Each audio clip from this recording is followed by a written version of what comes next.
प्यारे ठाकुर की बांकी ठाकुरानी के अब देखो एक एक नई बात बताते हैं, सुनना ध्यान से। हमारे ठाकुर जी टेढ़े काय को खड़े हैं, कई इसके पीछे बातें बताई जाती हैं, पर वास्तविकता यह है कि किशोरी जी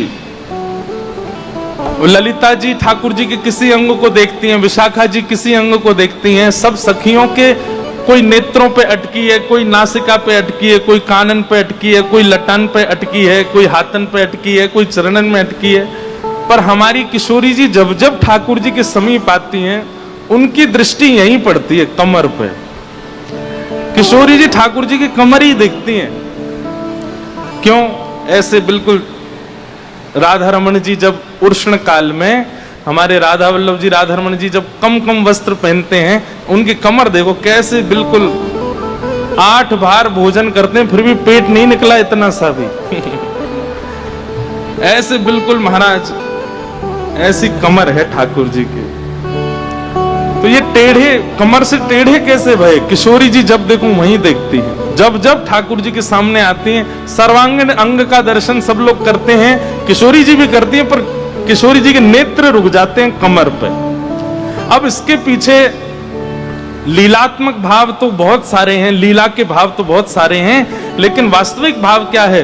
पूरे ब्रह्मांड को ठाकुर जी अपनी अंटी में बांध के कमर में ही रखते हैं। तो किशोरी जी कृपा करने के लिए कमर की ओर देखते हैं। पूरे ब्रह्मांड को ठाकुर जी ऐसे अंटी में बांध के फिर कमर पे बांध लेते हैं। तो किशोरी जी वहीं देखती रहती हैं, कौन पे कृपा करनी है, कौन पे अनुग्रह करना है, कौन पे न्याय करना है, कौन पे अन्याय न कर रखो, आदि आदि जो भी भाव। हमारे ब्रज में एक रास का पद गाते हैं, रास में चल श्यामा प्यारी, बाट सब देखें ब्रज नारी। रास में चल श्यामा प्यारी, बाट सब देखें ब्रज नारी। दिल्ली वाले हमारे कछु रसिक ज्यादा हैं, हमारे यहाँ रसपक्ष जल्दी प्रकट हो जाता है। जा अभिमान मत कर लियो या बात को, क्या अभिमान है जा देखो हम तो बड़े रसिक हैं। तो रास में चल श्यामा प्यारी, बाट सब देखें ब्रज नारी। रास में चल श्यामा प्यारी, बाट सब देखें ब्रज नारी। तो पूरा पद नहीं गाएंगे, वो जिस दिन रास होगा ना कथम उस दिन गाएंगे, लेकिन इसमें एक बीच में एक पंक्ति आती है। इतनी टेढ़ी मेढ़ी बात कर रहे ठाकुर जी, इतनी चिकनी चुपड़ी बात कर रहे, तो किशोरी जी बोली, सहज टेढ़ बतरान में टेढ़ो है तेरो अंग, सहज टेढ़ बतरान में टेढ़ो है तेरा अंग। बोले जैसे टेढ़े तुम्हारे पांव हैं, जैसे टेढ़ो तुम्हारा मुख है, जैसा टेढ़ो तुम्हारा मुकुट है, और जैसी टेढ़ी ये कमर है ना, वैसी टेढ़ी आपकी बातें हैं। सीधी सीधी बात ना करो, टेढ़ी मेढ़ी बात करो। सहज टेढ़ बतरान में टेढ़ो है तेरो अंग। तो ठाकुर जी बोले, हे श्यामाजू, रचनाकार अपनी ही रचना की बुराई कर रहा है। क्या कह रहे हैं ठाकुर जी? रचनाकार अपनी ही रचना की बुराई कर रहा है। किशोरी जी बोली मतलब? बोले आप नहीं तो रचना करिए हमारी टेढ़ी मेढ़ी। बोले हमने कैसे करी? बोले तेरे कुटिल कटाक्ष ने मेरो तन कर दियो त्रिभंग। हे श्यामाजू, ये जो टेढ़ी टेढ़ी आप मेरी ऊपर कटाक्ष डारो, वही थे तो मेरो अंग टेढ़ो भयो है। मतलब किशोरी जी ऐसे देखती हैं ठाकुर जी को, कमर की ओर अपलक नेत्रों से देखती हैं, सो ठाकुर जी ऐसे है जाए। बोले मुझको शर्म आ, मेरी कमर है, शर्म आ रही है। तो किशोरी जी चरणन की ओर देखें तो ठाकुर जी चरणन, बोले मेरे चरणन ने शर्म आ रही है। ठाकुर जी की मुख की ओर देखें तो ठाकुर जी हो गए, अब मेरे मुख को भी शर्म आ रही है। किशोरी जी के मुकुट ही देख लूं तो मुकुट भी टेढ़ो है। ऐसी ठाकुर जी बांके बिहारी है, संपूर्ण टेढ़े है। बड़े बड़े भाव हैं भैया हमारे ब्रज के।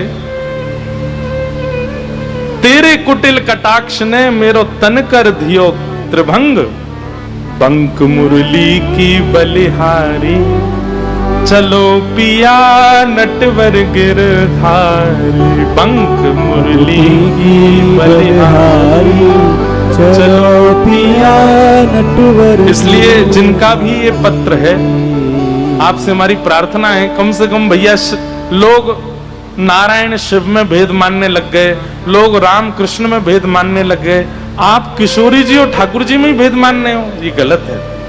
उनके आपके मुख से राधा राम निकल रहा है तो ये चित्त में बैठे कृष्ण ही पुकार रहे हैं, आपके मुख से कृष्ण नाम निकल रहा है तो चित्त में बैठी किशोरी जी पुकार, आपकी सामर्थ्य कहां है बोलने की।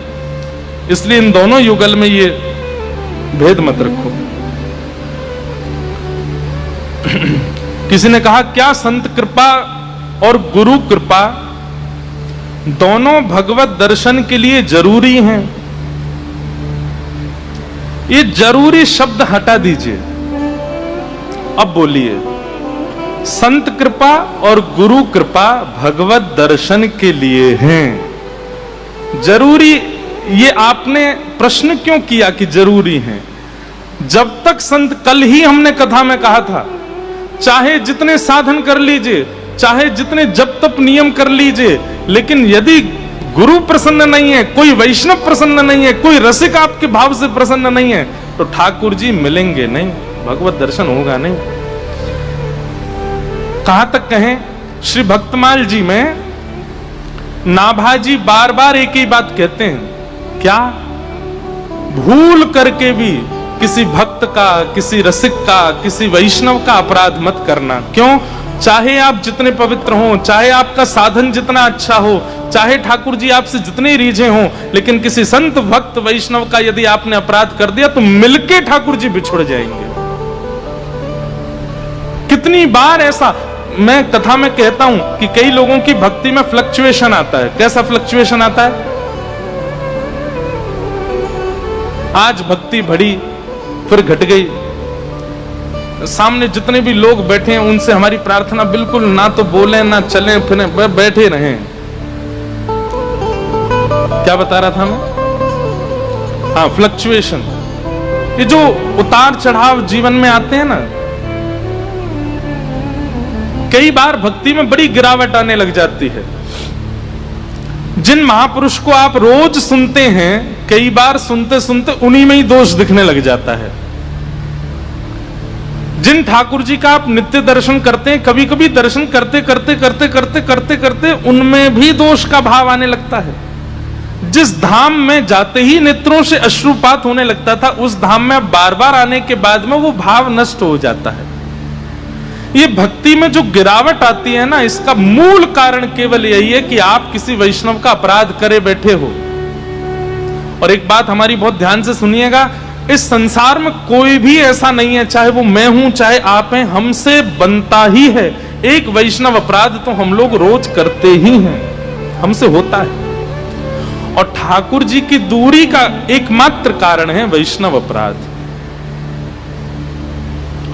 ठाकुर जी की सेवा में चूक हो जाए, श्रृंगार में चूक हो जाए, प्रसादी में चूक हो जाए, चलेगा, लेकिन किसी भक्त का अपराध मत करो।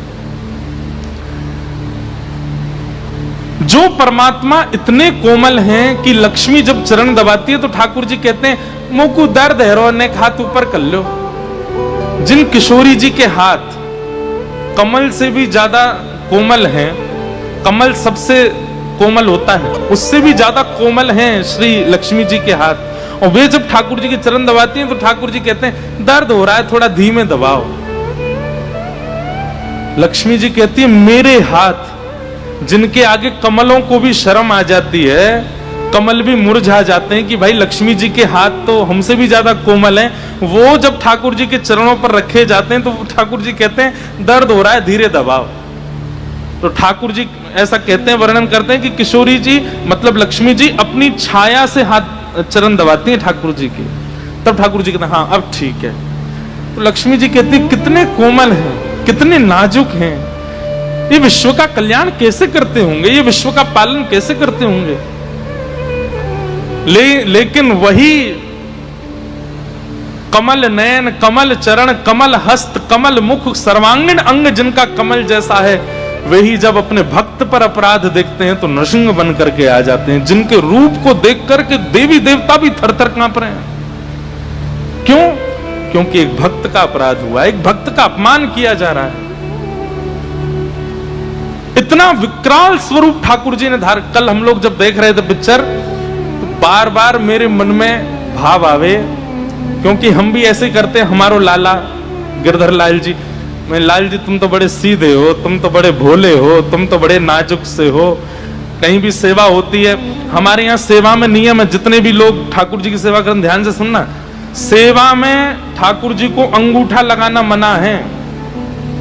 ठाकुर जी को उठाते हैं, धरते हैं, विराजमान करते हैं, इत्र लगाते हैं, कोई भी सामग्री लगाते हैं, तो ऐसा कहते हैं कि अगर छोटा स्वरूप है ठाकुर जी का तो उसमें अंगूठा नहीं लगाना चाहिए, क्योंकि अंगूठे में बहुत बल का प्रयोग होता है और ठाकुर जी को श्रम हो जाता है। इतनी कोमलता से पुष्टि मार्ग में सेवा करी जाती ठाकुर जी की। अंगूठा मत लगाओ ठाकुर जी को। भले ही उन्होंने गिरिराज जी उठाए, भले ही कालिया नाग पर नृत्य किया है, भले ही वो राक्षसों को मारते हैं, भले ही वो कितने बलवान हैं, लेकिन ठाकुर जी इतने वास्तविक मूल स्वरूप में ठाकुर जी इतने कोमल है कि उनको अंगूठा लगाना भी अपराध माना गया है। और यदि आपके स्वरूप ऐसे हैं कि वो बिना अंगूठा लगाए सेवा नहीं होती, तो आपको एक विशेष भोग रखना चाहिए ठाकुर जी के लिए। उसको कहते हैं श्रम भोग। क्या बोलते हैं कि हे नाथ, हमने आपको जोर से पकड़ा, इसके लिए आपको श्रम हो गया होगा, एक विशेष श्रम भोग रखा जाता है। वो 8 भोगों से अलग है श्रम भोग। इतने कोमल ठाकुर जी। कल जब नृसिंह रूप में वो प्रकट हुए सामने, मैं बार बार कहूं, वारे लाला, तुम पे तो जूरू कराटे भी आवे, तुम पे तो धाड़बू आवे। ओ महाराज क्या चीर फाड़ कर रहे हैं, उठा के फेंक रहे हैं। हनुमान जी भी भागवत जी में स्तुति, जब नृसिंह भगवान प्रकट होते हैं तो सबकी स्तुति है। तो वहां रुद्र ने भी स्तुति गाई, ब्रह्मा जी ने भी स्तुति गाई, किम पुरुषों ने भी स्तुति गाई, बानरों ने भी स्तुति गाई। हनुमान जी भी घबरा गए, बोले नाथ, हमने आपका रूप तो देखा, पर ऐसा रूप तो हमने भी नहीं देखा। ऐसे ठाकुर जी बन गए। किस लिए? केवल एक रसिक भक्त प्रहलाद का अपमान हो रहा था। हम लोग कितने प्रहलादों का अपमान करते हैं, हम लोगों से कितने वैष्णव अपराध बनते हैं, कितने रसिकों के प्रति अपराध। अभी पूरा भारतवर्ष एक महापुरुष का अपराध कर रहा है वृंदावन में। उनकी वाणी सब सुनते हैं, उनकी वाणी से कितने लोग जीवन बदलते हैं, लेकिन एक बात का अनर्गल अर्थ निकाल करके सब अपराध कर रहे हैं। लग रहा था कि लोगों में भक्ति बढ़ रही है, लोगों में प्रेम बढ़ रहा है, लोगों में भाव बढ़ रहा है, लेकिन अब सब खत्म होगा। क्यों? क्योंकि एक रसिक का आप अपराध कर रहे हो, आप अपमान कर रहे हो। श्री जी क्षमा नहीं करेंगे। यहां बैठे भी अगर कोई व्यक्ति ऐसे हैं जो उनकी उस भाव से, वही बात है कि भाई बुरा कब लगता है, जब कोई सच बोल दे। और वे तो सबको बोलते हैं, उनके लिए कोई स्त्री पुरुष अलग अलग नहीं है। वो पुरुषों को भी समझाते हैं, वो बच्चों को भी समझाते हैं, हम कथा वक्ता भी जाते हैं, हमको भी समझाते हैं। आज पूरा विश्व उनका कितना अपराध, घनघोर अपराध कर रहा है। इसीलिए कहीं सुनामी आ रही है, कहीं पर भूकंप आ रहा है, कभी कुछ हो रहा है, कभी कुछ हो रहा है। हमारी प्रार्थना है ऐसा मत कीजिए आप लोग। जिनकी वाणी सुनकर के कभी कृष्ण प्रिय लगे हैं, वृंदावन प्रिय लगा है, कम से कम उनका इतना तो सम्मान कीजिए कि वो क्या कहते हैं, किस भाव को प्रस्तुत करते हैं। आप ठाकुर जी को क्रोध क्यों दिला रहे हो? भोग में कोई अपराध हो जाए ठाकुर जी गुस्सा नहीं होते, श्रृंगार में अपराध हो जाए ठाकुर जी को बुरा नहीं लगता। आपसे श्रृंगार कराने बैठे हैं क्या? वो पूरा दुनिया श्रृंगार करती है उनका, और आप क्या श्रृंगार करोगे उनका? वास्तव में कोई श्रृंगार नहीं करता ठाकुर जी का। श्रृंगार का सौभाग्य है कि वो ठाकुर जी के ऊपर पधराया जाता है। वो उसका भाग्य होता है कि मुझे धरा दो, मैं ठाकुर जी के ऊपर जाऊं। नहीं तो अंदर की बात बताऊं, श्रृंगार से ज्यादा ठाकुर जी तब अच्छे लगते हैं जब सारा श्रृंगार उतार दिया जाता है। आज हरि देखे रंगम नंगा, मोतिन माल गले और साजे, छवि के उठत तरंगा। आज हरि देखे। वास्तव में तो श्रृंगार, जब बहुत बड़ा बड़ा श्रृंगार होता है ना ठाकुर जी का, तो वो तो श्रृंगार का सौभाग्य है कि आज ठाकुर जी ने उस पर कृपा करी, आजा चल तू भी बैठ ले, तेरे भी भाग्य बढ़ा दूं मैं। जैसे कई लोग ज्यादा पॉपुलर होने के लिए प्रधानमंत्री के संग फोटो खिंचवा लेंगे, मुख्यमंत्री के संग फोटो खिंचवा लेते हैं। अब लोग बाग यूं कहें, देखो प्रधानमंत्री का सौभाग्य इन्होंने मेरे संग फोटो खिंचाए। आप कहोगे भाई ये कोई बात है? आपका सौभाग्य कि आप उनके साथ खड़े हो। ठीक वैसे ही नूपुर से लेके मुकुट तक ये पूर्व जन्म के कोई महापुरुष संत रहे हैं जो इस बार श्रृंगार बन के आए और ठाकुर जी ने इनको धारण करके इनको कृतार्थ किया। बाकी ठाकुर जी को श्रृंगार की आवश्यकता नहीं। रोटी सब्जी दाल चावल जो आप बना करके 56 भोग पधराते हो, उससे ठाकुर जी का पेट नहीं भरता, बल्कि वो अन्न सामग्री कोई पूर्व जन्म के ऋषि हैं जो तप करके इस बार अन्न बने हैं और पक करके ठाकुर जी की थाली में पहुंचे हैं। ठाकुर जी हमको स्वीकार कर लें। ठाकुर जी को आवश्यकता, इनसे ठाकुर जी को बुरा नहीं लगता है कि आपने भोग अच्छे से नहीं लगाया, श्रृंगार अच्छे से नहीं किया, आरती नहीं करी, दीपक नहीं जलाया। इन सब से कभी ठाकुर जी नाराज नहीं होते। ठाकुर जी को दुखी करने का एक ही कारण है और वो है भक्त अपराध, वैष्णव अपराध। और भक्त अपराध वैष्णव अपराध से बचने का एक ही उपाय है। जब जब कोई आपके सामने रसिक आ जाए, चाहे परिचित है चाहे अपरिचित है, पर उसकी वेशभूषा से पता चल जाए कि रसिक है, तुरंत सिर झुका के क्षमा मांगो। और कम से कम प्रत्येक दिन 10 से लेकर के 100 वैष्णवों तक से जितना ज्यादा हो सके सबको प्रणाम करो और क्षमा मांगो कि हमें क्षमा कर देना, हमसे अपराध हो गया। आप कहोगे, पूछेंगे कब हुआ अपराध? बोले हुआ तो कुछ नहीं है, लेकिन महाराज जी बोल गए इसलिए मांग रहे हैं हम। ऐसा मत करना, अपराध सबसे होता है, इसलिए सबसे क्षमा मांगो, हमें क्षमा कर दीजिए, हमें क्षमा कर दीजिए। जितने रसिकों से वैष्णवों से आप क्षमा याचना कर लेंगे उतनी जल्दी अपराध मुक्त होंगे, ठाकुर जी उतने प्रसन्न रहेंगे। बस उनके रसिकन को खुश रखो।